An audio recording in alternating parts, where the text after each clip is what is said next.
Hello friends, आज की इस वीडियो में हम देखते हैं क्लास 11th की बायोलॉजी।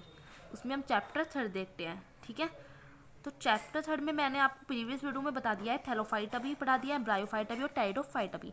आज की इस वीडियो में हम पढ़ेंगे जिम्नोस्पर्म, अनावर्त बीजी। ठीक है, तो जिम्नोस्पर्म में होता क्या है, जड़, तना, पत्ती, बीज इसमें पाए जाते हैं। बीज आवरण नहीं होता।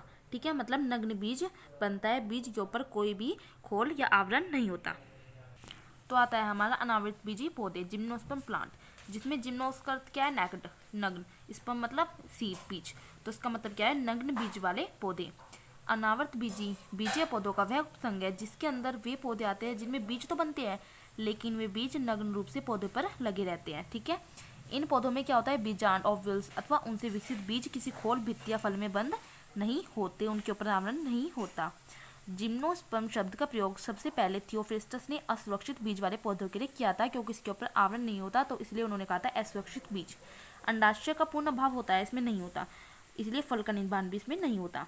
गोबेल ने, जो एक साइंटिस्ट था, इन पौधों को अंडाशयित फेनोरोगियम कहा। आज इनकी लगभग 722 जातियां पाई जाती है। आवर्त बीजी पौधों की तुलना में ये क्या है, एक छोटा वर्ग है।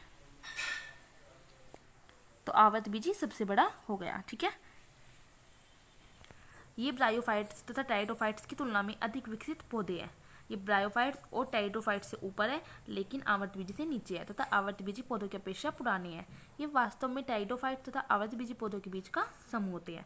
साइकस, गिंगो बाइबोला तथा सिक्यूका नामक पौधों को जीवित जीवाश्म कहा जाता है क्योंकि ये पौधे कम संख्या में पाए जाते हैं। साइकस ये क्या होते हैं, अनावर्तबीजी प्लांट्स होते हैं। इस समूह में सिक्यूआ जाति के जो पौधे हैं वो वनस्पति जगत में सबसे ऊंचे होते हैं।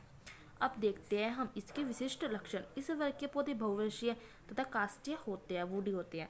ये मरुद्भिद स्वभाव, जीरोफाइटिक नेचर। अब जीरोफाइटिक नेचर होता क्या है, इसमें कम पानी में कोई भी प्लांट्स उग जाते हैं जिनमें रंध्र पत्ती में धसे होते हैं। इनकी एपिडर्मिस पर क्या होता है, क्यूटिकल की लेयर चढ़ी होती है। देखो यहाँ पे लिखा है जीरोफाइटिक मतलब कम पानी में प्लांट्स उग जाते हैं।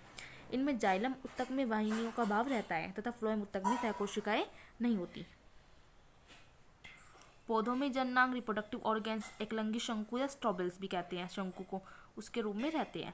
नर शंकु बहुत से माइक्रो मतलब सूक्ष्म छोटे बीजाणुपर्णों तथा मादा शंकु अनेक महाबीजाणुपर्ण से मिलकर बने होते हैं। बीजांड ऋजु तथा एक अध्यावरणीय होता है। परागण वायु द्वारा होता है।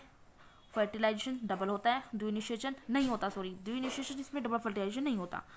और इसमें पॉली एम्ब्रॉयडरी पाई जाती है, पर एक मैच्योर बीज में केवल एक ही एम्ब्रॉय विकसित होता है और शेष एम्ब्रॉय नष्ट हो जाते हैं। एंडोस्पर्म क्या होता है, इसमें हैप्लॉइड होता है और इसका निर्माण निषेचन से पहले ही हो जाता है। युग्मकोद्भिद पीढ़ी बहुत कम विकसित तथा बीजाणुविद पीढ़ी पर ही निर्भर होती है। अब आता है अनावर्त बीजी पौधों में विशेष अनुकूलन। फर्स्ट आता है आपका बीजों का निर्माण, फॉर्मेशन ऑफ सीड। ठीक है, बीजों का उत्पन्न होना एक विशेष अनुकूलन है। बीजों में जो एम्ब्रॉय वो सुरक्षित रहते हैं और उन पर प्रतिकूल वातावरणीय दशाओं का कोई भी प्रभाव नहीं होता। सेकंड आता है आपका जीरोफाइटिक करैक्टर, मरुद्भिदीय लक्षण। फिर आता है आपका फॉर्मेशन ऑफ रेजिन, रेजिन का निर्माण।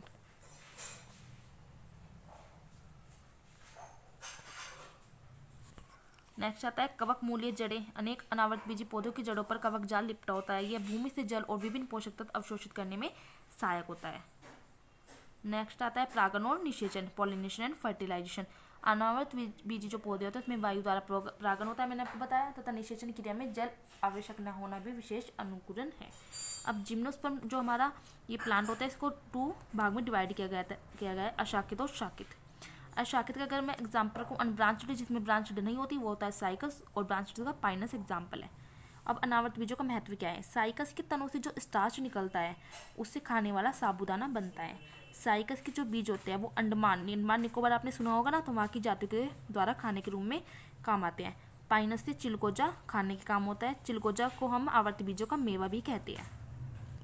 चीड़, देवदार, सिकोया, स्पूस आदि की लकड़ी फर्नीचर के काम में आती है। ये सारे क्या है, अनावर्त बीजी के एग्जाम्पल। चीड़ से तारपीन का तेल, देवदार से सीड्रस का तेल भी मिलता है।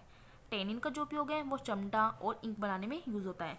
कोनीफर की मुलायम कास्ट में लुगदी बनाकर कागज का निर्माण भी किया जा सकता है। जो साइकस इसका एग्जाम्पल होता है अनावर्त बीजी का, उसको हम सागोपाम भी कहते हैं, उसे जीवित जीवाश्म भी कहा जाता है।